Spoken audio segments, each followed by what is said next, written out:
think I just solved the biggest mystery remaining in the Kendrick and Drake beef, and surprisingly, I found the answer watching the DJ Head and Mal debate. That's because Mal subtly revealed Drake's intentions during the battle that nobody noticed.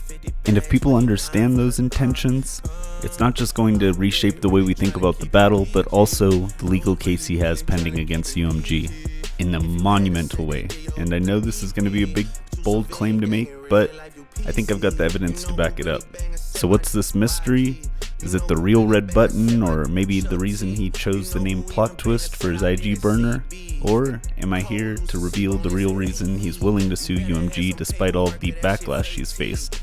And I would say to all of that, Same, but different, but still same. As crazy as it may sound, I think the answer to all these lingering questions is intertwined, and I'll reveal it all throughout this video. I think it even explains what Mal was hiding when he said he had information that would flip the industry on its head. I'm just saying that you don't know what went on behind the scenes.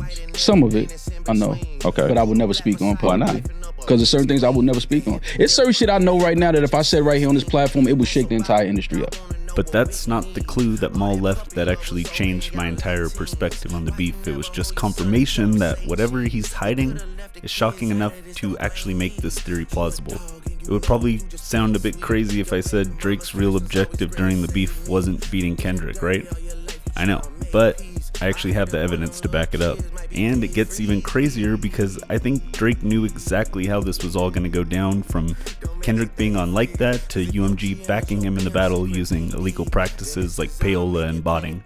And it gets even crazier because the DJ Head and Mal debate wasn't actually what confirmed my theory. Instead, that comes straight from the source, and I'm talking about Drake's lyrics on Scary Hours for All the Dogs edition, plus different songs he's dropped post-beef. And I can even explain why we all missed it. And the reason is because Drake was hiding it behind metaphors that were very easy to miss, but I promise the evidence is overwhelming. And it even shows that Drake is going to win the war because Kendrick wasn't really his enemy. People are clinging to the idea that Drake's anger towards Kendrick is the reason he's suing UMG, but I even have one of Drake's haters stating otherwise on his podcast.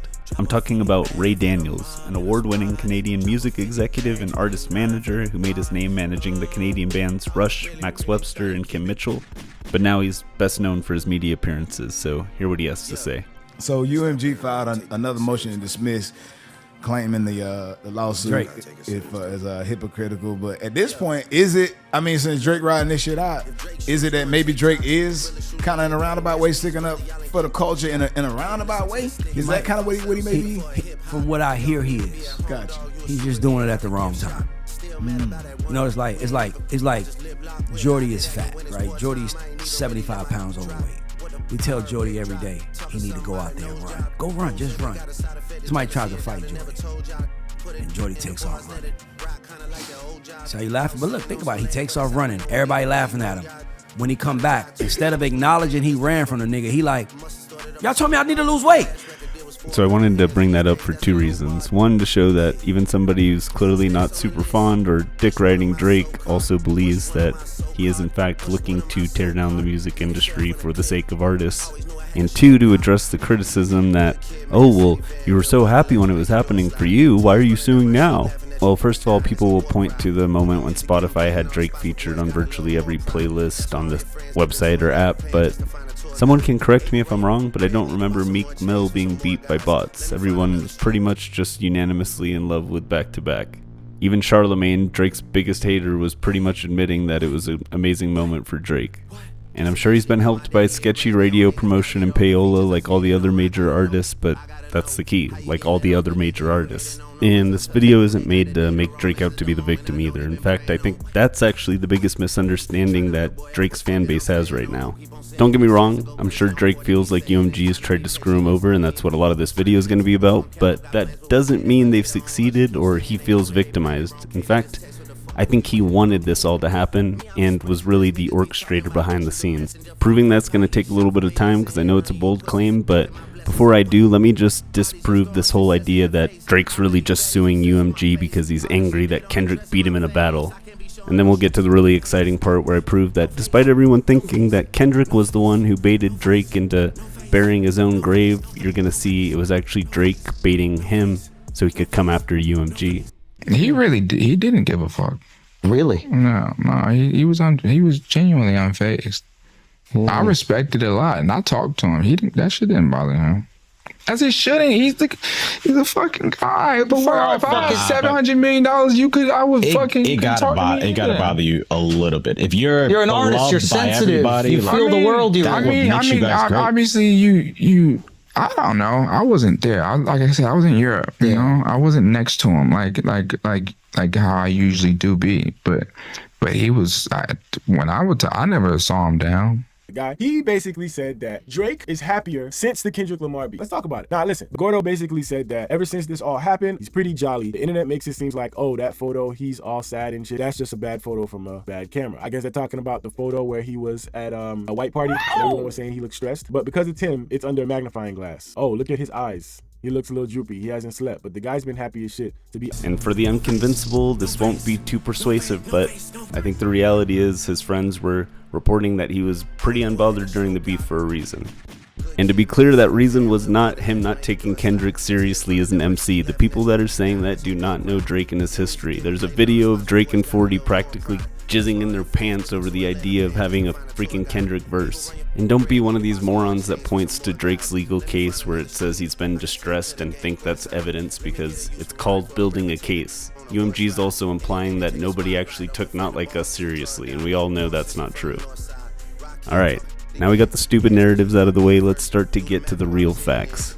And that giant clue that Maul revealed that I was referring to at the beginning of this video. But you've seen in the past that if you just say a name, it allows a rapper to be like, all right, well, family's on the table now. Mm-hmm. Just saying the name, not even the bar. Yeah. Is that a mistake that Drake made twice? No, I don't think that's a mistake. I think if he wanted to say something, he said it and he stands by it. Those are his bars. Like, you know what I mean? Who am I to say that was a mistake? Like, I don't think that was a mistake. I just think that, whatever his mindset was, he had that bar, he came up with it and decided, all right, I'm going to say what I want to say. Like, I don't give a fuck about no rules, and it is what it is. Did you notice his hesitance answering that question? Well, it goes back to what I was saying about building the case, and I think Maul realizes by answering that question directly and honestly, he's frankly kind of hurting Drake's case a little bit. You'll see why he was kind of cornered into answering that honestly in a little bit, but more importantly, this was the moment Maul indirectly revealed Drake's true intentions, and here's why. If you missed the debate, Rory mentions Kendrick and Drake, or perhaps people in their camp, discussed ground rules for this beef and apparently agreed not to take things too personally. Yet boom, right out of the gate, Drake hits Kendrick with a personal shot with that Whitney line. Now DJ Head paints this as an example of Drake lacking cultural awareness, but if my white ass knew it would trigger Kendrick and Drake saw what happened with Pusha T, there's no fucking chance Drake didn't know what he was doing with that line. And that's when it hit me. I was like, oh fuck, Drake wanted to trigger Kendrick into this. This was all a setup. Triggered Kendrick into what and why? Well, we'll get to that, but look at this video. So that being said, when you look at, like, your moral compass is set a certain way, mine is set a certain way. You can look at certain individuals and how they move throughout the game. It doesn't even have to be Drake. It could be other media personalities or streamers or rap artists or whatever. You can tell who never had to go to the park, or never had to catch the train, or never had to answer their phone. Absolutely. You can tell those individuals, right? That's a fact. So you can't be like, you can't make an accusation like Rory fathered Maul's kids. Mm-hmm. And just because my record wasn't bigger than yours, be like, well, you can't say that about me on your record. No, we meet up and we're meeting up and we're dying. And the way he was trying to describe and portray Drake is why I think Maul decided to answer that question, even though it was probably against Drake's better interests. But at the end of the day, he had to do it. So the question really is, why did Drake enter this battle with the fuck the rules attitude that Maul's describing? Because as he showed on the TaylorMade freestyle, he knew if he got Kendrick mad, what he could bring out of him, those PDF allegations. And it was that level of an attack coming from Kendrick that Drake would need to easily win his case against UMG and also prove the most damage to his brand to get a massive settlement. The lawsuit even notes that the violence and vitriol was foreseeable, especially with Kendrick explicitly calling for a retaliatory, violent attack in response. It also notes that experts have said that if it involves children, people immediately lose their mind. even if the children don't exist. And they note that Lucian Grange and UMG are very aware of this, considering he dealt with a similar accusation. Don't forget, he was mentioned in one of the Diddy lawsuits. I believe it was dropped, so I'm not trying to say he's guilty, but the point is that in Lucian's response to that lawsuit, he made it very plainly clear he was aware at how damaging these allegations could be, which is ultimately what Drake's lawyers were trying to convey. Because when Lucian and his lawyers responded to those accusations, they talked about how a good reputation of integrity can take years to build, but can be destroyed with allegations like this in just minutes. Which is ultimately what a huge part of their case is that UMG was essentially negligent in protecting Drake's brand from something that they clearly knew wasn't true, because if not, they wouldn't really be signing him. After all, they have clauses in their contract to basically allow them to part ways with anybody that actually gets caught doing that type of thing. Which is why the UMG defense is essentially trying to argue that this was all just hyperbole and nothing anybody would really take seriously, as if there aren't millions of comments calling Drake a PDF online, with people clearly taking it very seriously. Don't get me wrong, I know it can sound a little bit crazy to act as if Drake would want this to happen, and there is a catch, because What's the Dirt was on the Potty Mouth podcast and mentioned that Drake knew about Meet the Grams, but didn't know about Not Like Us, so I'm sure he didn't want a massive #1 hit being a club record that's calling him a PDF, don't get me wrong. But what was contained in Meet the Grams was still enough for Drake to sue because of all the allegations Kendrick made in that one, so I don't think that disproves that Drake was ultimately trying to provoke all of this, or that if Not Like Us didn't drop that Drake wouldn't have a case, but Kendrick obviously was even more explicit in Not Like Us with calling him a PDF. And more importantly, it was even more damaging to Drake because of how widespread the song became, and of course it being played at the Super Bowl. Alright, let's finally just get to the evidence. Because believe it or not, this wasn't even a theory that I wanted to push, and it was hard for me to actually accept. I was frankly in the camp that thought Drake was pretty much just victimized in this situation, but once I heard that and started to look back at some songs, there was too much evidence for me to ignore that Drake actually knew this was going to be going down pretty much exactly as it did. Before I showed the lyrical evidence in Drake's songs, I want you to see the type of environment he's dealing with, because that's going to explain his motivation for what I think his big move is going to be. Who do you think winning between Drake and Kendrick? So I'm signed to Universal, right? Yeah. I've been signed to Universal since I was 17. I haven't got a back end. That means when you turn in an album, they give you payment. I haven't got a back end since 2017, 18. The record label just folded all of its independent labels and subsidiaries into each other, which means how none of them exist no more. They fired all the heads of the labels, and if they didn't, they turned them into glorified A&Rs. They cut off 50% of the people who work in all these departments. Most of those people is us, people of color that come from hip-hop and R&B and these other things, right? You got record labels destroying their relationships with TikTok, Spotify, things that pay out artists because they want to start their own shit. There are no labels, basically, that are incentivized to sign black music, and it's happening in front of our eyes. And while Taylor Swift is fighting for people to be able to have streaming money, niggas is on the internet arguing with each other about some rap shit. So that's how I feel about it, honestly. So you can see even the biggest label is currently having to downsize and let go of all of these different executives. And there's good reason for that, because despite the fact that Spotify has continued to see their revenue grow, the fact is that about half of that is going to independent labels or do-it-yourself artists. And the reality is that even though the music industry is growing, I watched a giant video I'm not going to include here because it's too long, but essentially it's not growing in relation to inflation. To put it simply, yeah, they're bringing in more dollars, but the value of the dollar has gone down so much, it doesn't actually mean they're bringing in more real value. Those dollars buy less. So with that being said, you can make more sense out of the fact that Drake and UMG weren't able to come to agreement on their next contract, and it's believed by both Drake's attorney as well as people close to him like Mal that essentially they were using this as an opportunity to lower Drake's value so they could offer him even less on his next contract. Apparently, Drake was in a contract negotiation with UMG at the time. Mm-hmm. He had just delivered, I think, on his last contract, which was like $400 million.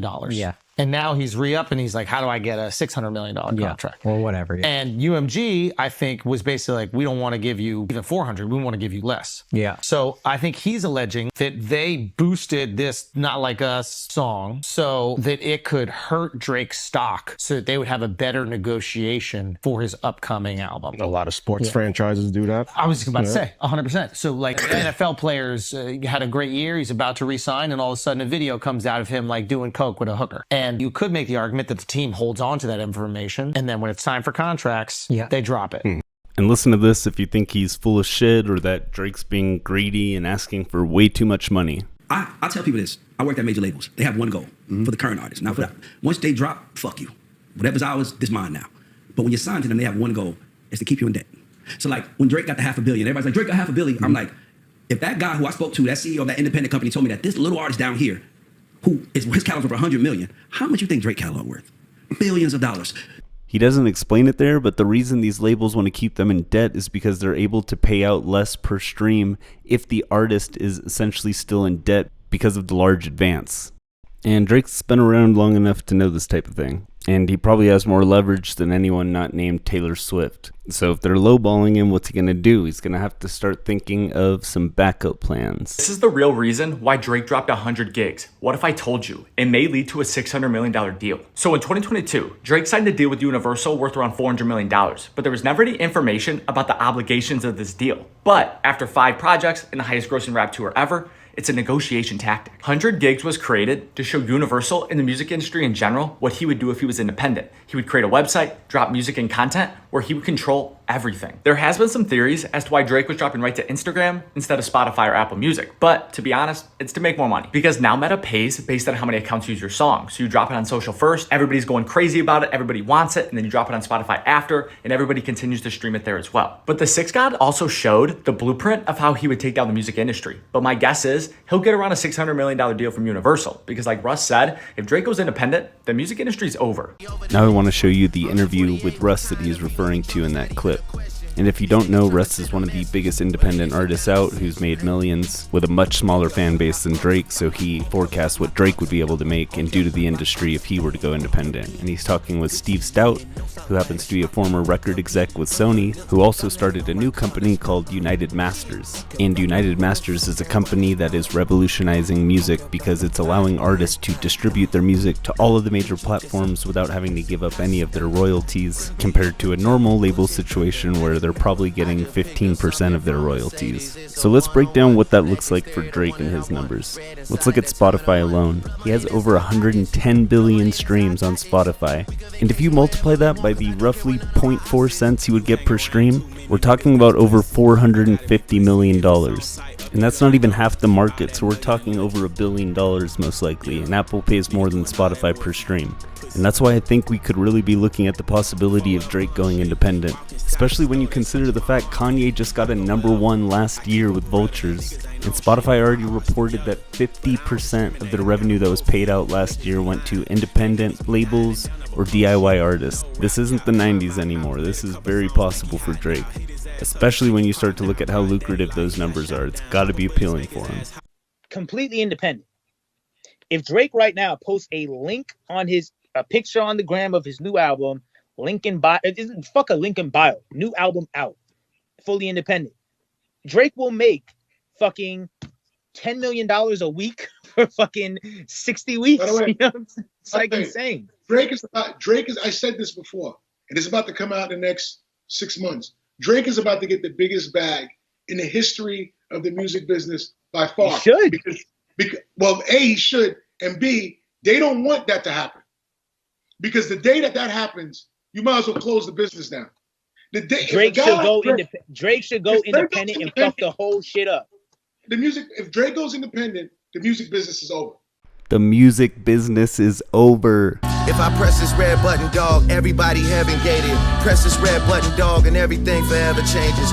Now, people have been clowning the idea that the red button could really be a lawsuit. They're pointing to how Not Like Us that really makes Drake, but they're missing the point, because they're still viewing this as him suing Kendrick, instead of him suing UMG to get a bag so big that he can not only erase any concerns about money for the rest of his life, but he would have the type of capital to compete with the majors and sign other young artists. Because if there's one thing Drake has shown, it's an eye for talent. And he's always shown that he keeps an ear to the streets and listens to underground artists before they blow up, so he would be a nightmare for them to compete with.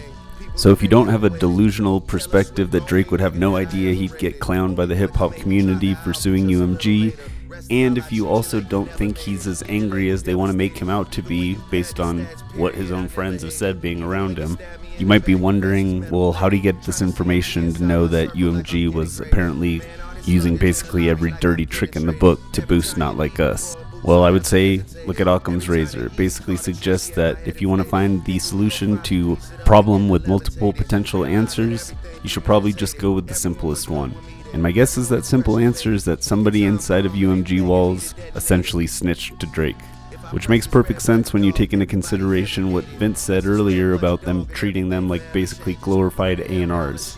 And I'm going to show you a video a little bit later that talks about the revolving door between these DSPs and the executives at different labels, but for now just take my word on that so I can make my point, which is that if these executives are constantly hopping around different companies, why would they have any loyalty? It makes more sense for them to have loyalty to a huge artist like Drake that's been around longer than any of them have been with the companies they're with. Because if he does go independent, like I think he might, he could be offering them jobs, or if they want to sign him at a different label they end up moving to in the future, now suddenly they've done a favor and maybe he'll sign with them. We don't have proof of this until the court case begins, but according to Drake's lawyers, they do believe that executives that were considered friendly to Drake were let go, and sure enough, UMG did have a pretty big clearing of staff like Vince and Drake referred to. So if we accept that these whistleblowers might have been feeding Drake the truth, then I think the plot twist comes in here. Drake's telling them they thought they were going to pull off the perfect execution and destroy his reputation and feed him to Kendrick. But shit, wouldn't that be a huge plot twist if all of a sudden that plan ends up being what feeds him the amount of money he needs to compete with them and completely destroy their entire business? I know that sounds like pretty lofty expectations, but you have to realize I'm not just talking about Drake creating his own label and competing with them. Him going independent also influences all these other artists, maybe Taylor Swift, maybe Adele, to look into going independent as well. And if all of the artists start leaving those labels, what do they have? Nothing. The talent is what really makes the money. The labels are essentially just bloodsuckers because they use their connections and their power to basically gatekeep, but they don't actually have any talent to produce music. This isn't a coincidence that as soon as he starts to release his music independently, he calls it the plot twist. If you don't believe me, take a look at what Spotify's CEO said. He basically acted as if it was for free to make music now because it has become so much cheaper, even if he was stretching it a little bit. But my point is, the days are gone where it's impossible to compete with the big three major labels. And the proof's in the pudding. There's 50% of their royalties at Spotify are now going to independent or DIY artists. Towards the end of the video, I'm going to show you just how wicked this industry is, but first, let's get to the Drake lyrics I've been talking about. The summer is over, I missed it. Barrel was smoking, I kissed it. The barrel was smoking, I kissed it. That is symbolic for hitting your target and then celebrating the win after.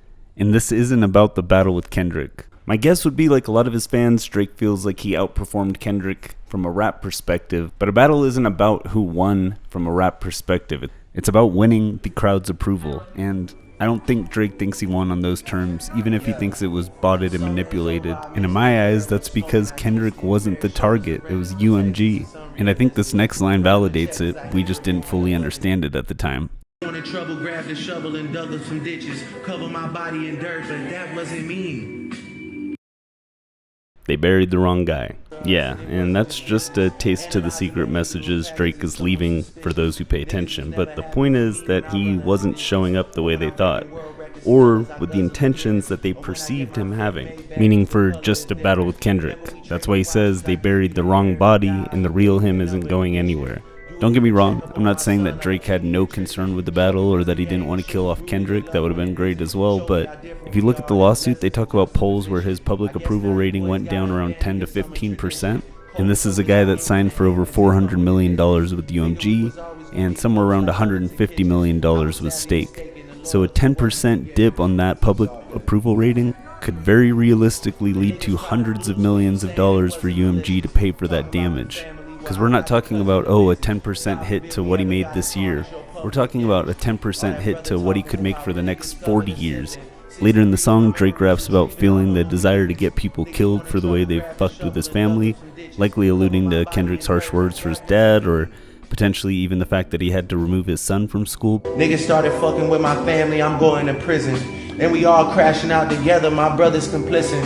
Who put a pipe bomb in your trunk? It was an exhibit. I'm trying to blow the doors off that bitch when you touch the ignition. But here's the crazy part. He admits it's because of his actions. Bitch when you touch the ignition. But then I gotta remember who made this shit come to fruition. It's me. I think that's a double entendre on top of that, because he's also taking credit for his career. And in the next line, he repeats a refrain that he had on the 4 p.m. in Calabasas diss, where he talks about how he's always the bigger artist that has to play it smarter. And then we have confirmation, I think, in the next line that he's talking about the UMG hit on him. He talks about Signal conversations, which are encrypted, if you haven't heard of that app. And he says, I hope they have double encryptions. I'd hate to see the empire crumble on judges' convictions. And it's funny because I think the Genius reference on this got it wrong. They're probably assuming that he's talking about making sure that in any conversations about putting a pipe bomb in someone's car is encrypted. But with him saying, but I have to remember who brought this to fruition, that's essentially him calming himself down and realizing he's not going to actually go through with killing anybody. So I think the double encryptions and Signal conversations and empire he's actually talking about is UMG and whoever was involved with botting Not Like Us. And frankly, I'm using botting as kind of shorthand for the entire web of actions that they did to boost the song, because the lawsuit not only accuses them of botting, but it also accuses them of paying off media figures to give it even more coverage. Not to mention they removed copyright so that creators could react to it without having to lose the profitability from the videos, which is something UMG never does. And just so I don't get fact-checked, I'm aware that they dropped the botting allegations against UMG, but you also have to importantly note that they are still accusing them of allowing a third party to bot when they had awareness of this. That's the key. It's me. Who's got the most to lose and who's in that other position? Signal conversations where I hope they got double encryption. I hate to see the empire crumble on judges' convictions. The empire crumble? If I press this red button, dog, everybody heaven gated. Press this red button, dog, and everything forever changes. We cracked the code, motherfuckers. Are you hearing this? Euphoria wasn't the bait. Family Matters was the bait, and it wasn't the red button. Drake watching UMG's empire crumble is the red button. Like Russ and Steve Stout were saying, that would be the end to the music business. Drake leaving UMG, going independent, and showing you can be a superstar while you do it. If you think that's a stretch and Drake's actually talking about his own empire crumbling, listen to the rest of the verse. I crumble on judges' convictions. This nigga pulled a rabbit out the hat and y'all love a magician. It's funny to see you all rejoicing and hugging and kissing. What are we celebrating? I rent out the club at Edition. Nothing was the same with all you bitches and nothing's forgiven. But next time, bury me in gold. My blood is Egyptian. Everything he's saying there is ironic or sarcastic, just like it was in the first verse. Talking about we family, well, I'm not the cousin to visit. God forbid we ever gotta tarnish your public image.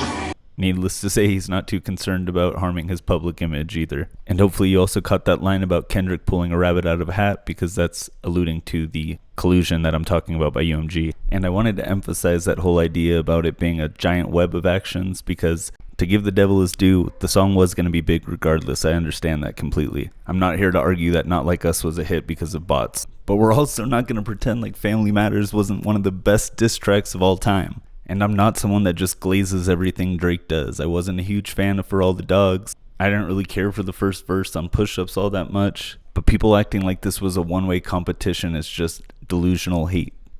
And I'm not really buying that Not Like Us is still a top 25 song on the Billboard charts, or that it took Luther months to become a #1, as if they weren't going to get enough publicity on that song with SZA and Kendrick being on it. And suggesting that UMG has this type of control over media and the Billboard charts might sound crazy, but it's not as hard as you think. And there's two things that MRC owns I want you to pay attention to: The Hollywood Reporter and Billboard. MRC data is what people use in the music industry dating back to the 90s to keep track of album sales. MRC data, that was third party, that was independent, that was owned by Nielsen, and Nielsen ratings is what people pay attention to when they want to put their advertising dollars into it. We had it for music and sales data. It kept kind of a checks and balances system. Then in December 2019, Nielsen sold their music data business, MRC, to Eldridge. Now, what does Eldridge own? They own the Billboard charts. So now the company who owns the Billboard charts owns the company that reports the data to the Billboard charts. And these Billboard charts are factored into people's contracts for financial incentives, so why people get trophies, why they get plaques. It can cause your show money to go up. You go #1 on Billboard because the perception is they are the #1 most objective chart. It could change your life. Who's checking them? Where's the checks and balances? There ain't none. They can report whatever the hell they want, which is why once streaming picked up, they started changing the formula where it can aid in them. See, it should just be simple, but it's not like that. You know something they still include on the Billboard charts? Radio spins. No one gets spun on a radio for free. So you have to go to a radio promoter, pay him $20,000. He goes to the radio, gives them whatever they need, and they spin your record, and that counts as objective metric spins to help you go up the charts. How much fucking sense does that make? Who listens to the radio anymore? So whoever spends the most money on radio promotion is going to chart the highest on this objective Billboard chart. It's rigged. Whatever the biggest radio station is in your city right now, go see if they'll play your music over Megan Thee Stallion. Go see if they'll play your music over Drake. They gonna tell you to kiss their black ass or white ass because you're not paying them, because these charts are rigged. Why does it fucking matter? Because y'all want to keep all that advertising money and you want to keep everything in-house, because MRC, Eldridge, they want to make sure that the people who they are making stars, they are profiting off of them in every single way. How do they do that? MRC owns the Billboard Music Awards. They own the American Music Awards. They own the Golden Globe Awards. They own the Hollywood Reporter. They own Billboard Magazine. They own Rolling Stone. They own Vibe. They own Variety. They own Music Business Worldwide. All these places that talk about these artists who we love, they own them all. It's a Ponzi scheme. All goes back to the top. Just like any other business pretty much. But the problem is everybody thinks this shit is objective. It's not. Alright, now you can see why it doesn't take hundreds of individual actors working together to take Drake out. We have 3 giant labels and the media has a similar type of near monopoly. And all it takes is a couple of media conglomerate leaders giving the thumbs up and their soldiers will take the marching orders. Then you just have to pay off a few independent media figures to get the rest on board and boom, you can start painting whatever media narrative you want, no matter how stupid it is, and most of the sheep will follow right along. For example, you can tell them, Drake has no case against UMG, he's just crying. But did the judge think so? The one who was actually looking at all the facts and understands the law? No, he approved the discovery. Yet ironically, they will pull off the conspiracies that they're alleging Drake's making, because several of them accuse Drake of being the one to pay off these women that are accusing TDE. Stay tuned, because in my next video I'm gonna thoroughly debunk that, because that is complete bullshit. Did he say they're paying off even the independent creators? Well, we're gonna see what happens with the discovery, but it's a little bit suspicious that that NFR podcast was named in the lawsuit and they didn't even bother to deny it. Maybe because they know it's true and don't want to lie and get sued for defamation as well. We know they like to sue. And we know they like to lie and deflect responsibility by trying to shame people. But let's get back to that company that he was talking about in the video. And they've been criticized for having some monopolistic practices, but this is just scratching the surface. Guess who just bought the biggest hip-hop media company in the world? Network? I haven't even heard of them. How did they do that? Oh, maybe a little money from UMG. And who was teamed up with them? None other than Interscope and Jimmy Iovine. Who do they distribute music for? Kendrick Lamar and PG Lang? No conflict of interest there. If you think they're doing anything funny, you just are some crazy conspiracy theorist. UMG and Interscope just wanted to buy Complex to make sure they kept doing good journalism. You know, like writing 50 articles about Not Like Us. Good journalism. Completely unbiased and impartial. No agenda. There's also another crazy thing I found. So he talks about them owning the Billboard Award show, but they also happen to own the company that puts on the Academy Awards and the Grammys. And guess who the guy who runs that company works for? And the Super Bowl? As George Carlin said, it's a big club and you're not in it. And I know a lot of us hip-hop fans don't really give a shit about these awards, but you have to realize they do have repercussions. For example, we saw the giant push Doechii got as soon as she got that Grammy. And don't get it twisted, that company is also in the music biz beyond media and award shows. They also own South by Southwest and Life is Beautiful. That's a music festival if you're not aware. And they also own Vivid Seats, so they're in the live event business. And if you're wondering what does this have to do with Drake or UMG, or why do we have any reason to suspect they might be wanting to do what's in UMG's best interest? Well, let's look at a band called The Killers, who was recently selling their catalog to none other than Eldridge. And who are The Killers signed to? Island Records. And who's Island Records' parent company? You guessed it, none other than UMG. And keep in mind, this is the same company this guy was talking about that owns Billboard, as well as the data collection company that reports to Billboard. Lots of conflicts of interest. And still, despite all this, Drake's haters will laugh at the idea that UMG conspired against him and call us crazy conspiracy theorists like we're accusing Lucian Grange of using black magic to cast a spell on Drake, like he's whipping out a cauldron and putting in an eye of Newt and a toe of the frog. But you know what is crazy? Asking me to think that there's nothing weird going on when Doechie's as popular as Drake on Spotify according to the core rankings online. I also find it a bit suspicious that Kendrick seemed to just barely eke out Drake in terms of the Billboard 200 rankings for multiple weeks. And I'm just gonna say it, here's how we know these numbers are completely made up. In the first week GNX was on sale, it sold about 32,000 in actual physical album sales. And suspiciously, several months later and several weeks after the Super Bowl, it was still selling about half of that number with about 16,000 physical album sales, which would be an insane anomaly. Typically after just a few weeks, you're already looking at a small fraction of what the normal first week sales were. Yet suspiciously, Kendrick's still retaining about 50% of that months later. Bullshit. So in the first slide, you'll see Drake has a total of 2,347 points and roughly about 3 times as many points coming from Apple as Spotify. And this was at the beginning of 2024 before the beef started, but it's pretty consistent with other points in Drake's career. But here's where things get shady. Even a few weeks after the beef, take a look at the very bottom line. His numbers are pretty consistent. He gets about a third as many points on Spotify. And I wanted to show that so people can't cope and say, oh, it's just because he lost the beef, because where you actually see the fall off is in June. So what's the significance in June? Well, it happens to be when Drake created the Plot Twist Instagram, and I think that's our signal that that's when contract negotiations were clearly going wrong and Drake realized he needed to pull a rabbit out of the hat and fully commit to his alternative plans outside of UMG. And based on the dip, it seems like UMG also took action by having Spotify kind of neutralize Drake's music, because my guess is his worst fears were confirmed and UMG was using this beef to lower his negotiation power with them, and things seem to only deteriorate. By the time we hit July 9th, about a month before he drops the 100 gigs on his Instagram, he has about 4.5 times as many points on Apple Music as Spotify, 640 to 142 here. But things really get suspicious after he drops 100 gigs. You see his popularity barely rises on Spotify, only going up from 142 to 147, where he has almost a 100-point leap on Apple Music, where he jumps up to 739.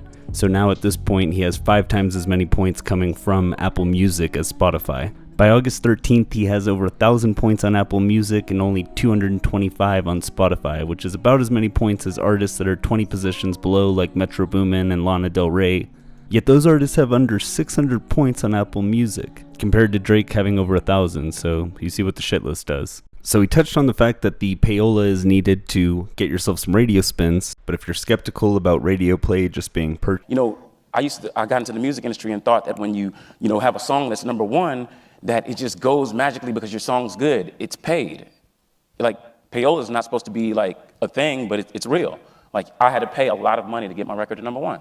And I started looking at the music industry differently, and all of my peers, I started focusing more on equity, right?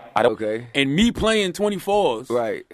Without consulting the program director, that was a big deal. That was considered shocking. That was a big deal. That's not shocking. I'm like, you play music. I understand absolutely. How they try to control the DJ's ability to break music when that's what the DJ is supposed to be in place for. That was back in the day when they was really taking money to play records. So being that you didn't have a label situation, they was like, what is you playing that for? Yeah. What's a hit record? The Weeknd. Got you. Okay. Them are hits. Okay. You know what I'm saying?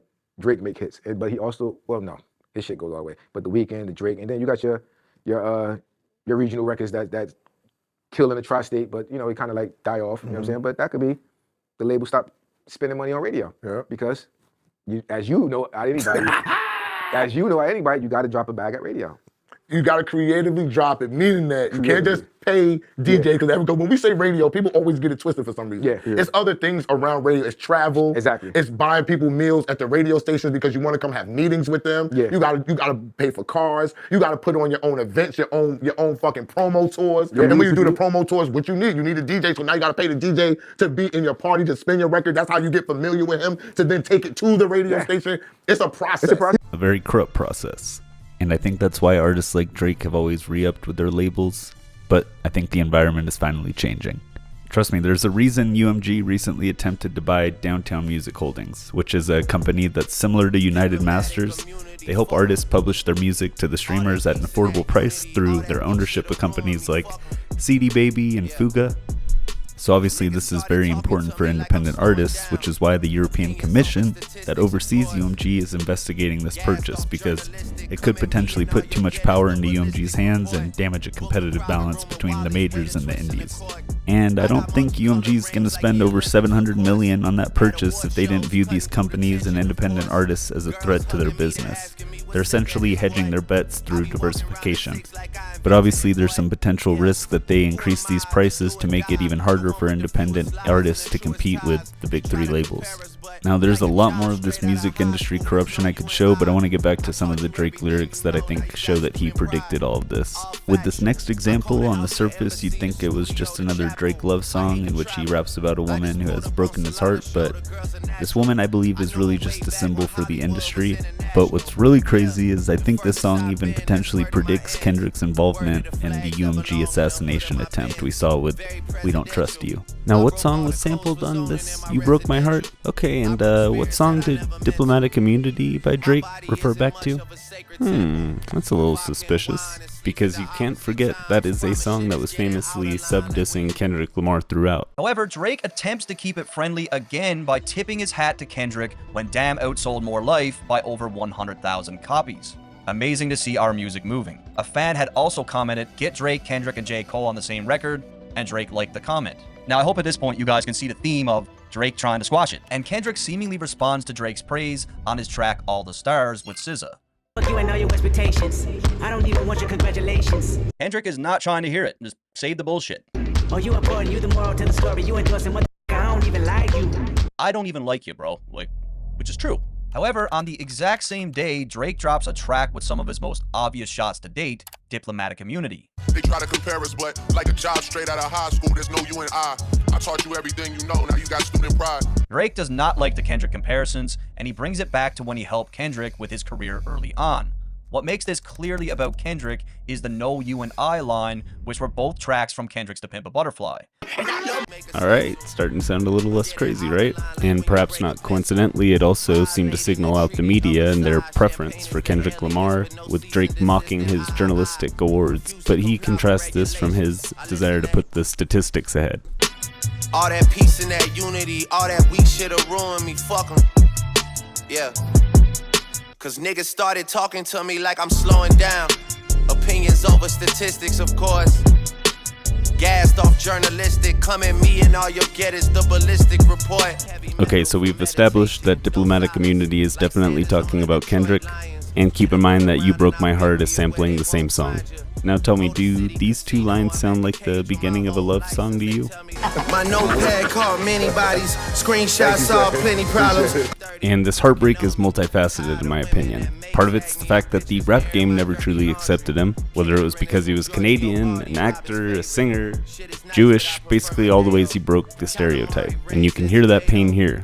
Bunch of feelings I just couldn't shake, disrespect that I just shouldn't take. You just couldn't see the good in Drake.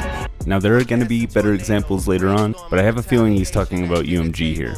I get the feeling he's hurt that UMG doesn't really appreciate all the work he's put in and that they're so ready to move on for Kendrick Lamar. Because naturally, if they were moving away from Drake and going to sabotage him, he was the natural choice to fill in. But it did feel like a sabotage. And that's why I think for many Drake fans, that high five we saw when Kendrick won the Grammy between Lucian Grange and Dr. Dre, it felt like the smoking gun that this was indeed a coordinated attack, approved of, if not orchestrated by UMG and Lucian. Alright, now watch this skit before the You Broke My Heart video. But try to watch it with the perspective of them talking about the music industry and not a girl. And if it just sounds silly to you, keep in mind that the skit ends with Drake attempting to drive off into the sunset, but he gets his car blown up before it happens. AKA, UMG try to pull a hit on him. Tell me. I know you want to say it. I didn't like her. Yeah, I know. I think she might have been the wrong girl anyway. Well, what now? You tell me. I'm kind of glad she gone. I'm kind of lazy.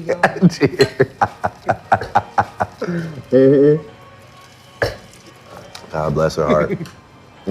God bless her. Yeah, God bless her. Let's see what else is out there. That's what we need to do. Get that boy more some binoc. 10 by 42. The man from Knox. Look, disrespect that I just shouldn't take. You just couldn't see the good in Drake. 4 months, not a long time, but you for somebody you just couldn't wait. You broke my heart, you broke my heart.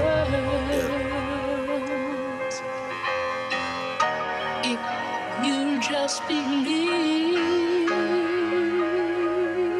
Yeah. I put the rings on shells like. Call me crazy, but him getting blown up doesn't sound like the exact natural fit for a video that's supposed to be about a song with Drake being heartbroken over a woman. I also wanted to pause before I play this next part because the lyrics are going to be a little bit hard to hear over the explosions, but this is what he's saying. He's saying, I put careers on shelves like Amazon Distribution Center help. Really hate to call Obrowski for the dirty work. I'd rather do it by myself. My tour route will leave a lazy dizzy. And that's actually another little bar aimed at Kendrick. And we know that because something he said in the concert that preceded this beef. Like, I look around at all these faces, I know it's summertime, I gotta give you shit. Like, I just can't. I don't know about these guys that go away 3, 4, 5 years, wanna chill out, all that shit. That's not me. So why was Drake upset with Kendrick during this time? Well, rumor has it he was supposed to be on First Person Shooter and even accepted the feature, but eventually didn't turn it in. And people were looking at these like veiled shots at Kendrick at the time. And you can see it in the lyrics as well a few months later on this song. I put the rings on shelves like Amazon Distribution Center. Hell, really hate to call on Broski for the dirty work. I'd rather do it by myself. Crack, crack, crack. My tour route and leave a lazy nigga dizzy. Alright, for my next theory, you're not even going to believe it if I don't show you this video to provide some context, so check this out real quick. Now, Drake wanted a new deal though. So Universal and Drake began to negotiate a new deal. Now, while they were negotiating a new deal, there were words that began to go around the industry. This guy called Kendrick Lamar. Well, Kendrick Lamar was telling people that if y'all thought what Pusha T did to Drake was bad, well, wait till I come back from my hiatus. 2021, he was making his rounds because he was scheming about a comeback. He was crafting something to come back with a bang. Now, he wanted to do what he did with the Control verse in 2013, where he essentially dissed the entire industry, and it created a huge buzz for whatever he had going on. This time around, instead of the entire industry, he wanted to diss Drake. And he recorded a Drake diss that he was going to drop in 2021 to gear up excitement for the album. Now, when he was playing people this record, people have heard this record. It's not a secret. It's a record that's absolutely confirmed 100% this record exists. In that record, he was calling Drake like similar things that he called Drake, in their latter beef. He was calling him a pedo, et cetera, et cetera. He's sick, he vile. So Kendrick Lamar was going personal. And a lot of people felt this was too much. Yo, folks like, bro, what did Drake do to you? But Kendrick Lamar was telling people, yo, I got the diss track that when it dropped is going to end Drake. And I have a feeling this one might be true, because although Kendrick's camp will deny that they had pre-recorded tracks, they'll couch the statement a little bit by saying things like, well, you make songs and references and there's some bars that might get thrown around, but so my guess is that there probably was just a different track that leaked, and if word got around, I think someone as connected as Drake definitely knew about it. And that's why the demo version of Push-Ups had those bars about you've had this shit for years, drop it. And sure enough, on this song he ends the verse bragging about the fact that anytime someone disses him, he hears it, which are also some bars he had on Nothing Was the Same that I also think were directed at Kendrick. Talking that shit with your back to me, just know it always get back to me. Fuck any nigga that's talking that shit, just. And if you're skeptical, there's also a line where Drake says he's the kid with the motor mouth, that he's the one you should be worried about, and you can hear Kendrick's response to that here.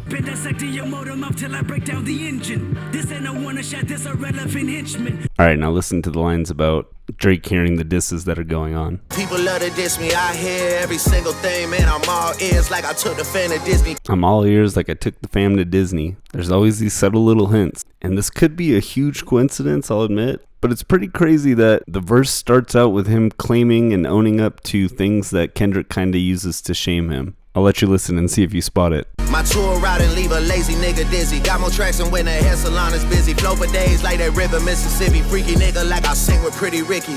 Huh? Yeah.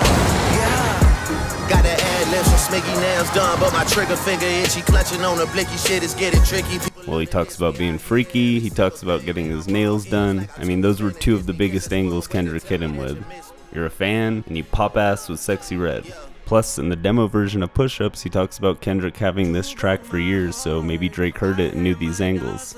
But I think there's even a chance that Drake knew when this was all going to take place down to the month. And I actually have more evidence of this in another song, but I'll start here. He laments about the fact that this girl only waited 4 months before she fucked somebody else. Maybe it's just a coincidence, but it is a pretty crazy one that this album just so happened to be 4 months before We Don't Trust You with Like That. And there's more evidence for this on Red Button when he talks about Taylor Swift being the only one who would make him wait before he would release an album. Again, that could just be a huge coincidence, but it is pretty funny that he made a huge point of the fact that Kendrick wasn't responding to Push Ups because it was released on the same day as Taylor Swift's album. Hence why we got Taylor-Made Freestyle, because he needed to play nice with his buddy Taylor Swift, who is also signed to UMG. And if you think this theory that Drake could have predicted the whole assassination attempt that We Don't Trust You ended up being, there's some things you should keep in mind. First of all, we knew that the album was coming for almost a year prior, and we also saw previews of that song in June of 2023, almost 9 months prior to the album being released.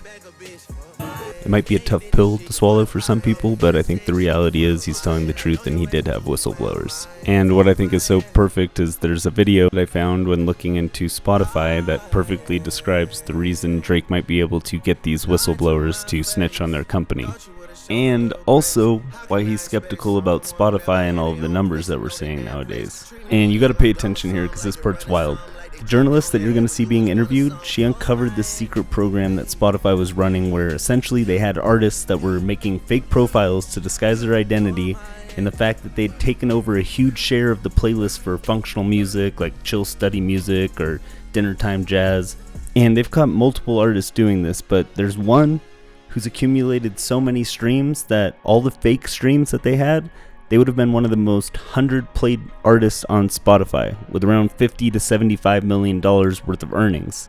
Or I should say would be earnings, because they weren't making what a normal artist would make. And that's why this became a huge story. They were taking a small fraction of what Spotify would normally pay artists in return for Spotify pushing their playlist aggregators to push these songs onto the listeners so Spotify could pocket the saved money that they weren't paying these artists. But the main thing I want you to focus on is the revolving door I was referring to earlier, because that is how you know there's a strong likelihood Drake could be profiting from these whistleblowers. The reason that they were prioritizing that so much as a company, that's the only, to me, reasonable explanation. It's not that they're being redistributing that money, because that doesn't make as much sense. Considering the biggest providers of this royalty-free music are not owned by the major labels. So that was my next question, because if they were owned by the major labels, we could talk a whole conspiracy of just like, well, they're redistributing this money now to them because of it or whatever. But Epidemic and Firefly Independent and all these other independent royalty-free stock music companies. So when they, now, what do you have any indication of what the major labels feel about this PFC program? Because theoretically, it's hurting them too. If their songs are not being populated in these playlists, that market share is being diverted away from majors theoretically to these stock music companies. That's a great question. And I also don't know the answer to that question. Okay, all good. Super curious to know, I would find it hard to believe that they wouldn't know that this is going on just because of the sort of like revolving door that exists between streaming companies and major labels. Mm-hmm. I would find it hard to believe that they didn't know what was going on. And, I can't confidently say that other streaming services are engaged in this practice, but there do seem to be some signs that they are based on, like I mentioned, some of the companies that I researched that were listed as PFC providers also like indicate that they, service their music to other streaming services as well. And it does seem that there is, something similar happening with at least, with some of the other major streaming services, definitely like topic for further research. And so, just given the nature of it as kind of like a widespread practice, it seems, I'd be really surprised if they didn't know about it. And if you're still a little bit skeptical about this idea that the executives at the labels might be whistleblowing to Drake, then you're underestimating the lack of loyalty. For example, Lucian's own son is an exec at Warner now, despite starting the label that gave him his name at UMG. Plus, you have to remember what Vince said. UMG is making former label execs into glorified A&Rs. So what makes you think that these execs would be loyal to UMG in this situation and not report back to Drake? If you're a record exec, it might be good to have Little Aubrey on your good side, especially considering he just became the first artist ever with 500 million RIAA certified record sales. And he's been around longer than most of these execs have been with their company, so there's plenty of reasons reason for them to think at some point they might need a favor from Drake. Ultimately, my point is you're being very naive if you think Drake couldn't have possibly had moles inside of UMG, or even Sony. Oh yeah, and who is Future signed to?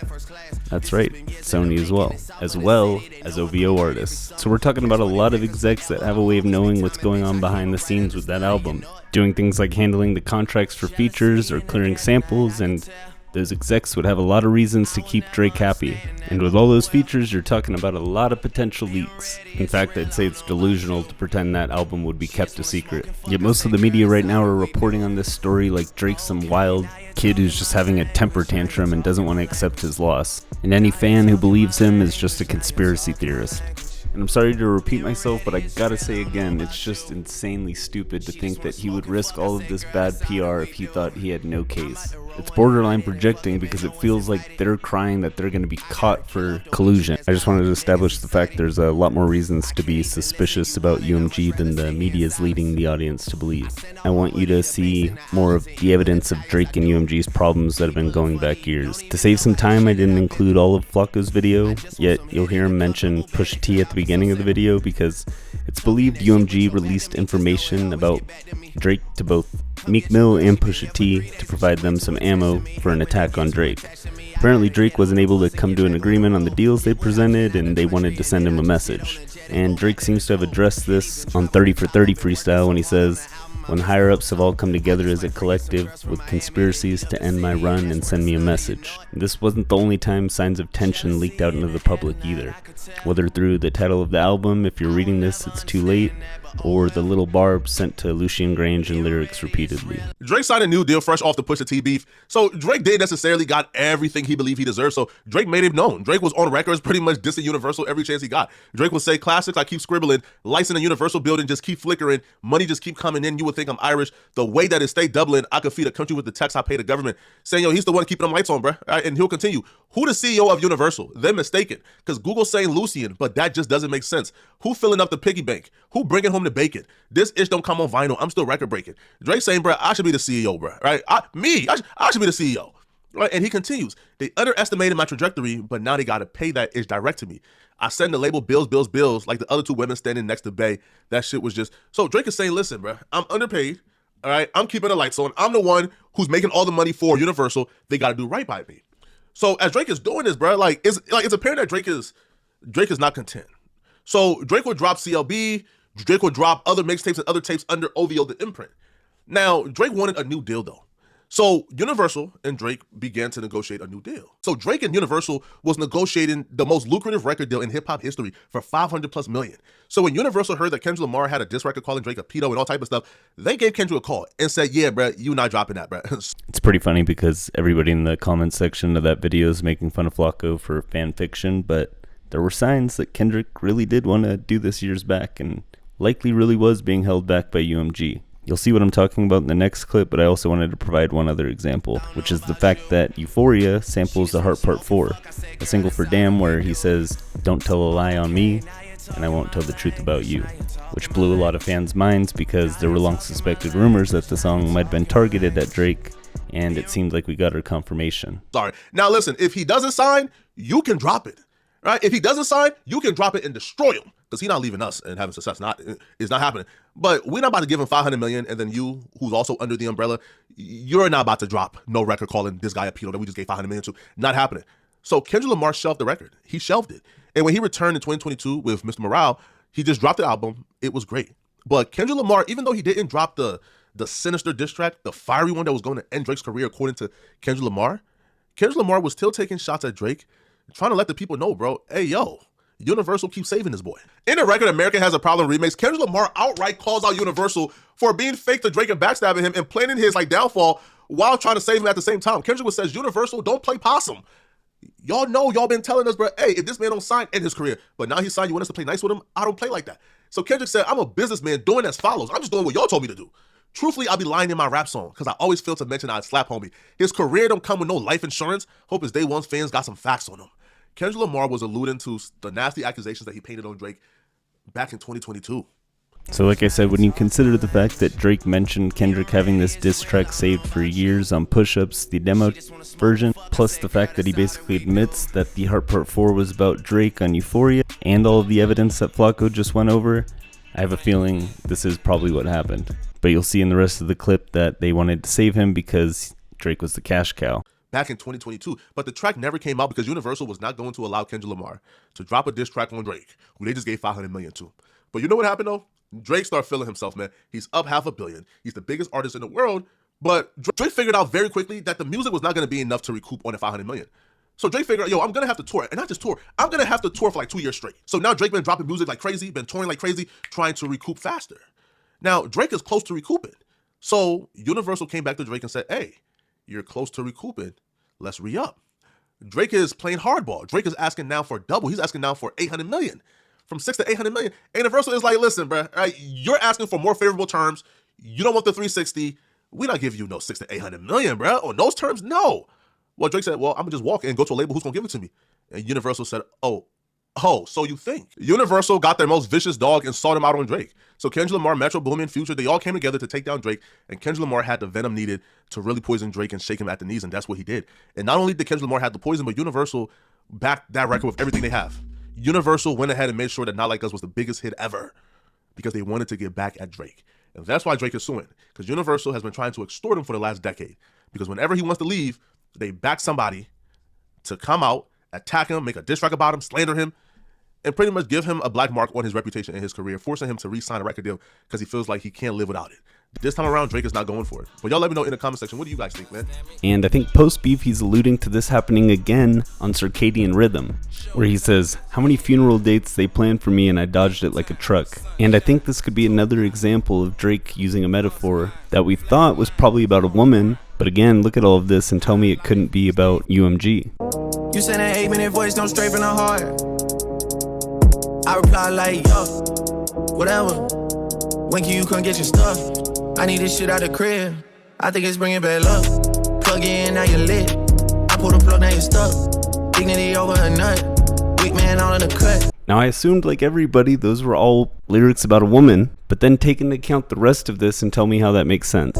How many doors are they shut? How many feathers they pluck? Rap game like my sleeping pattern, cause how the fuck I'm still up? Yeah, niggas don't speak my language.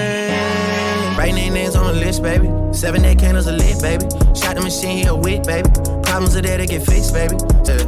How many quotes I wrote? How much gold I struck? Hey. How many funeral dates they playing for me and I dodged it like the truck? Yeah. Rap game like my sleeping pattern, cause how the fuck I'm still. See, the rest of that sounds like he's talking about the rap game, not some woman, which makes me rethink the rest of these lines. What if that 8-minute voice note was from a UMG exec? And he's just saying, screw you guys, I'm done. And I think the dignity over a nut line is him referencing the fact that he's not taking any more deals. At this point, they've tried to screw him over so many times, he has to put his dignity first and move on from UMG. And like Andrew was saying, the rumor is that they tried to come back with an even cheaper deal after the beef because of the supposed damage that Kendrick did to him. Recently, we also saw Kendrick's old boss, TD Punch, give fans reason to question if this was a part of a larger plot, because he happens to manage SZA and talked about their desire to put on a tour together about this time last year. And considering he didn't tell us this was after the beef, despite coming under fire for these comments, I think it's safe to assume that they were planning this even before the beef. So I think we can see for both Kendrick and UMG, they had financial incentives for this beef that went far beyond what they wanted to tell you. It just happened to work out for Kendrick this time that Drake was beefing with his label when Kendrick wanted to go on tour and put out an album. And considering Drake's lawyers say that Kendrick only was signed to a short-term contract and UMG was essentially trying to impress him so he would re-up for a long-term one, I think UMG had plenty of reason to try to boost his popularity if they had concerns that Drake was heading out the door. But as you can see, UMG started to not look at him like a cash cow and started to look at him more like the problem child. I think UMG frankly could afford 6 to 800 million if they really needed to, but the problem is sometimes with these companies they don't want to give one person that type of money because it could lead to the other artists starting to ask for similar numbers. And we actually see evidence for this in the current case because Drake and UMG both agreed that in the discovery they wouldn't release any information that could be used by other parties who aren't privy to all of the contract information they sign with other artists. For example, let's let's say Taylor Swift was getting $100 million an album, but Adele was getting $50 million. Well, Adele's agent might start asking for more. So they have to try to hardball these artists no matter how successful they are. If it sounds a little ridiculous to you that they wouldn't give Drake whatever he wants. And as I showed you before, Drake's catalog's probably earned over $1 billion, so he's not just going to go along with whatever they ask for either. And this is something Mull in the lawsuit confirmed, that Drake ultimately believes the contract negotiations going stale are the reason that UMG chose to unfairly and disproportionately boost up Kendrick Lamar and Not Like Us. Now let's talk about the ways they took Drake's denial of their terms out on him. They did this through a variety of tactics such as payola, as well as removing copyright so influencers could react to Not Like Us without having to lose money due to any copyright claims. As a fan, personally, the worst accusation to hear was that they were even paying influencers to push certain narratives and opinions. Allegedly, of course. Because there's just something kind of creepy about watching somebody and not knowing that their opinion's been bought and paid for.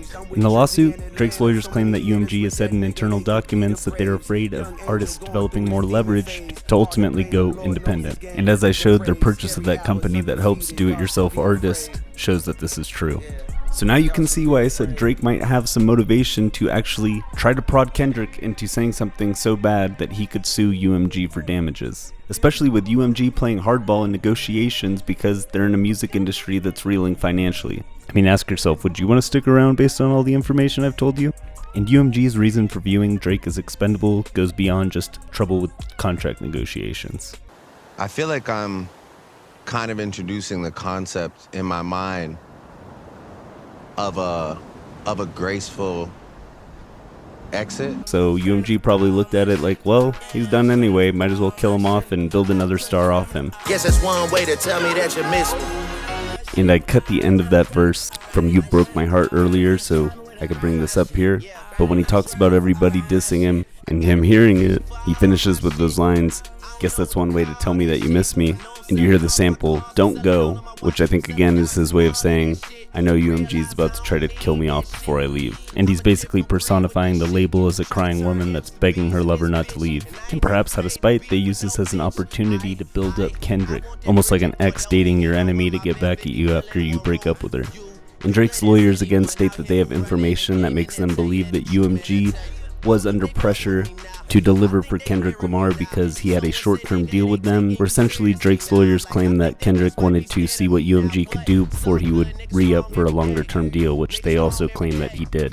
And that's basically the primary reason that they want to get the contract information for Kendrick Lamar. And this is something we see in other industries like the UFC, which I'm a fan of, for example. When they have a new heavy hitter, they often put him off against an aging vet who's on the verge of retirement. And the casual fans know these big names, so when they get killed off by the new heavy hitter, it makes a much bigger impression than just seeing them fight somebody else who's an up-and-comer like them. Obviously, Kendrick isn't new, but they're basically trying to put him in the place of being the new face of their rap division. And frankly, it worked. Look at Kendrick's monthly Spotify listeners before and after the beef. They might be snakes, but they're not idiots. This is the same label that was sued for payola violations in 2006, and it's also the same label that artists have accused multiple times of cutting sweetheart deals with Spotify in order to pay the artists less royalties, but UMG larger upfront bonuses every year, not to mention a percentage of Spotify. And in fact, if you look at a lot of the machinations of the music business over the last 20 years, especially with the rise of the internet, it's to keep people in the system. Yes. They don't want true independence. Look, I'll give you. Look no further than the deals that the record labels cut with the streaming services. They got into ownership equity deals with the streaming services. In an arrangement for them to have an equity position, they agreed to very low rates for the artist's music. But as Spotify and the other streaming services raise up in their equity position, the labels benefit. So the labels pimped out their own artist. And when this was a controversy, UMG was last of the big three to promise artists the profits when they sold the stock that Spotify gave them. Just so you know, the guy Joe Rogan's interviewing there is Billy Corgan. He's a guitarist and singer for the band Smashing Pumpkins, who sold over 30 million albums worldwide. And this next part is a little bit of insider info that he has from a record executive himself. And it ties in so perfectly to Drake's situation that I have to share it. You struggle to get the contract, and then the contract is sort of, the indentured servitude type of thing. It's essentially like indentured labor. Our first contract was 7 albums, essentially 14 years. And if you look at the shelf life of most artists, it's 4 to... Yeah. If you get success and you have leverage, they'll get out of your way because you're making them a lot of money. But the minute you're not making them as much money, then they step in and they start playing these Jedi mind tricks on you. Yeah, you're in the room, but we're the arbiter of whether you can stay in the room.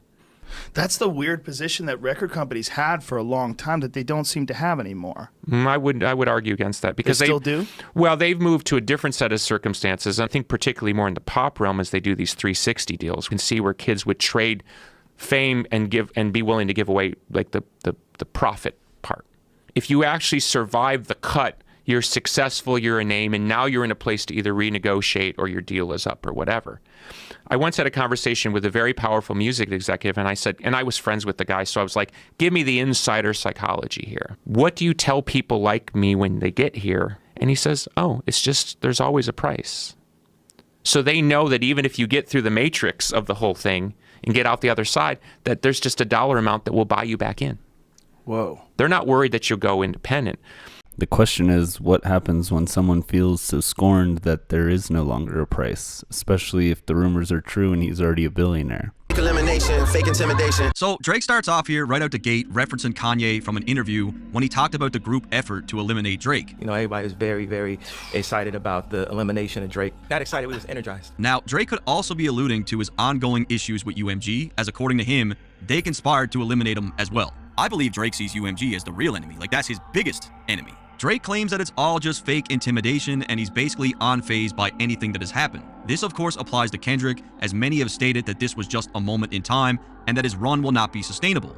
Then there's the lawsuit itself, where it's alleged that Kendrick used bots and was getting a push from UMG, and even the Super Bowl itself is reportedly decided by a person who dislikes Drake, and that's Jay-Z. From Drake's perspective, he doesn't see this as legitimate. It's fake intimidation. Like, Kendrick had a lot of help. Take a minute, take a deep breath, have a little bit of patience. Drake appears to be taking a moment to meditate, grounding himself in the belief that this moment will pass, as he has strong faith that the truth will prevail, and once the dust settles, people will see all this for what it actually is. Neo in the Matrix, these niggas just Nemo in the ocean. Small fish making kids feel emotion. Drake compares himself to Neo from the Matrix, which is a layered line, because according to his lawsuit, he was up against much bigger forces than just Kendrick. I always gotta stress that Drake is actually really good at these types of references. Neo was just a regular guy living as a regular person within the Matrix, which is a fake world created by machines to control humans. When Neo discovers the truth and is deemed as being the one, he escapes and fights to free humanity, and he ultimately sacrifices himself to allow humans a chance to escape as well. There's definitely some parallels with respect to the lawsuit. If Drake is Neo, then the music industry is the Matrix, because this is where all the manufactured streams, bots, and illusions take place to make up that entire facade. Just like Neo, Drake was once a regular guy who signed a record deal, and he lived inside the system, ignorant to the fact that everything was fabricated. When Drake first came in, he was just happy to have a deal. He didn't know anything about the music business, really. Just like most of the people living in the Matrix, artists signed to these labels are not in control and are often completely unaware of what's even taking place. I would say 98% of the artists signed by these labels don't have the sweetest clue as to how the machine is really working. However, in the movie, there are some people who live in this fake world and they know damn well that everything is all fake, but they prefer to stay in it because it's comfortable. The artists that know about how all this works, like the 1%, those are the artists who are benefiting from this shit the most. They're the last people that'll ever expose it. In the case of Drake, if anyone knows how this machine really works, it's probably him, so calling himself the one actually kind of makes sense. Much like Neo, with this lawsuit, Drake is sacrificing himself, which will potentially help current and future artists. Now, to be fair, we don't have a clue what Drake's been really going through with UMG over the years. We have no idea. Of course, Drake's setup from the previous two lines also perfectly ties into this third line where he claims to be Neo. They're more or less telling Drake, you are the one, bro. Like, you changed a whole generation. You're amazing. Drake also claims that his competition are small fish like Nemo in the ocean, the clownfish from the Disney movie. In the movie, when Nemo is in the ocean, his every move is controlled by his father Marlin. Drake is claiming that these guys are all small fish as they are living their lives in a controlled setting, one that he has decided to break free from. Using you for promotion, true words have never been spoken. This line actually has quite a bit of depth, as most of the artists that turned on Drake were once people he helped. An artist like Kendrick could have used Drake for promotion in the beginning of his career, for features and of course the Club Paradise tour. However, by Kendrick now dissing Drake, one could argue that he used them for promotion again, but in a different way. This applies to most of the people who went at Drake, as he gave them all a boost at one point or another. Future and Metro's album gained a ton of traction off the strength of dissing Drake, and then I think of people like DJ Khaled, who literally structures his entire rollout by claiming that he has a Drake feature. Did the Drake vocals come in yet? Aside, did the Drake vocals come in yet? And I felt like Khaled was a perfect example of Drake really seeing things for what they are. This guy's got 2 Drake songs on it. Okay, 2. Khaled promoted a recent project claiming that he had 2 features from Drake, and Drake clowned him and said it must be Drake Bell. It seems pretty clear that Khaled probably did not keep up with Drake, even through this past year, which was a tough time for him, and Khaled revealed his hand. I'm sure over the years, Drake has wondered, I wonder how many of these dudes are really fucking using me. Niggas wanna see rip me on a t-shirt like I'm Hulk Hogan. Drake refers to Hulk Hogan's infamous t-shirt ripping stunt while alluding to the fact that people want him dead and on a shirt. Coincidentally enough, after the beef with Kendrick, there were some rest in peace Drake shirts going around.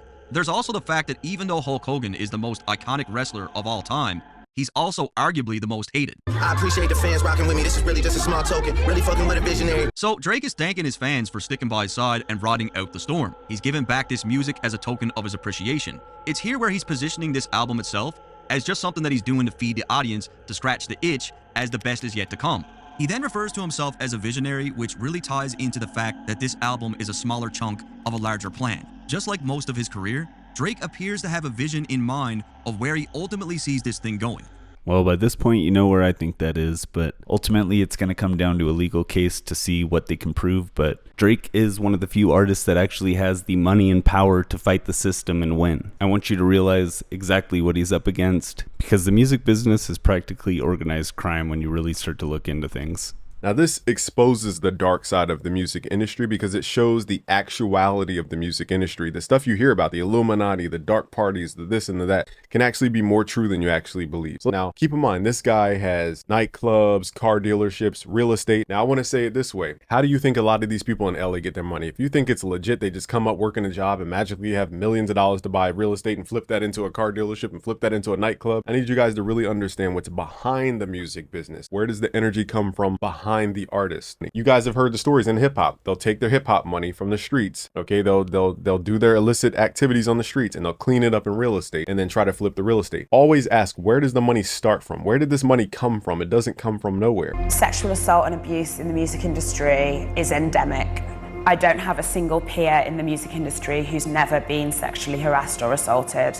I know girls who've been raped, and it's always a man in power and a girl on the rise who needs as much support as possible, whose career hasn't started yet, and who maybe this is her first big shot. Yeah. So he don't know watch your drink. He don't know. So now he drink behind a nigga. He get drugged. They rape this nigga. They rape this nigga. Videotape it. Then when he in a meeting, they give him a shitty contract. They play the video of him getting fucked by like 3 niggas. He ain't never been doing shit like that. So he like, man, what? Fuck it. I'm just gonna sign. And you gonna give me money? So rather than get that story put out, he gonna sign that bad contract, which is the 360 deal. He gonna take that advance, which is recoupable anyway. So they gonna give him the money just to take back and own the rights to his shit. You know, a lot of times those deals will be not in the artist's favor because of the way that they're structured. They were, quite simply, old school record deals were simply bank loans at the highest rate imaginable. Traditionally, an advance was only recoupable from an artist's share of the music sales. But as record labels began to lose revenue from declining physical album sales and online piracy, they began offering artists 360 deals. A 360 deal allows the label to recoup that advance from the artist not only from music sales and streaming revenue, but also from all other streams of income for the artist, including touring revenue, merch, sync licensing, publishing, and endorsements. It's essentially like indentured labor, where 9 times out of 10, the artist will remain in debt to the record label for the initial upfront advance that the record label paid them and they never paid off. And they remain tied to that record label with relatively small degree of control. The industry is designed to rip off an artist. That's what I believe. I believe that when the check gets handed to an artist, the check is normally not right. The first person that told me this was Nelly. Nelly told me, you know, you gotta learn how to do this thing called an audit. And I was like, what is that? And then he was like, man, you gotta get a lawyer. And so I searched, I found Jay-Z's auditor, right? And then this guy went and said, I'll do it for, you know, I'm not gonna charge you up front, I'm gonna take a piece. And I was like, okay. So he goes and he finds over $600,000 that the label hid from me. And the way I got off of Universal when they didn't wanna let me go is I told them, if you don't let me go, I'm gonna go teach all these guys on the label how to do an audit. And they let me go because of that. They didn't wanna pay all that money. Hopefully this can open some eyes and people realize that the industry Drake seems to be fighting are not the good guys. And they are definitely not too morally righteous to sabotage one of their artists like they want you to believe. Some people even believe Kendrick may have dealt with something similar when he chose to leave TDE. Although it's mostly just circumstantial evidence, I think it's worth considering. I believe during this time there was definitely trouble in the TDE paradise. When Kendrick announces his departure from TDE, Isaiah Rashad seemingly sneak disses him and later denies that the tweet was about Kendrick at all. They definitely checked that nigga. It's like, I think they think you dissed him. I was like, okay. I wasn't. Probably fulfilled his contract, I'm sure. What the fuck they gotta do with me? I get it. It's all TDE. It's all TDE. I know, nigga. Isaiah also said he only found out Kendrick would be leaving TDE, or at least found out about the announcement the same way everyone else did. I find that very odd since TDE members have always claimed to be family and be very close. We're a family, like we are really a family. Some guys say that shit, but things would get worse before they got better as a bunch of records were leaked. What was weird about these leaks was that they weren't necessarily Kendrick's unreleased songs, but more so reference tracks that Kendrick had seemingly created for Baby Keem. This was weird, especially considering Keem has claimed multiple times to write his own records. Luckily, most people didn't really care, and it didn't affect Keem's career much, but I will say this. These leaks seem to have been a strategic sabotage move. Question is, who could they have been coming from? Kendrick and TDE have their own studio compounds. They are not only super strict about who they let into the studio, but they're also very strategic about everything they do. We got our own studios and our own houses, and whenever anytime something go public with TDE is because we had a private conversation first. You know what I mean? We don't get leaks from these camps until they want us to get the leaks. And I don't see how dropping reference tracks for Kendrick ghostwriting for Baby Keem could all be a part of PG Lang's master plan. I honestly don't see it. So these leaks must have come from someone who was once in close proximity to Keem and Kendrick. It sounds like to me Top Dog Entertainment was trying to sabotage Kendrick's exit plan. Sound familiar? Yeah, exactly. If Top Dog would do that to Kendrick, imagine what UMG would do to Drake.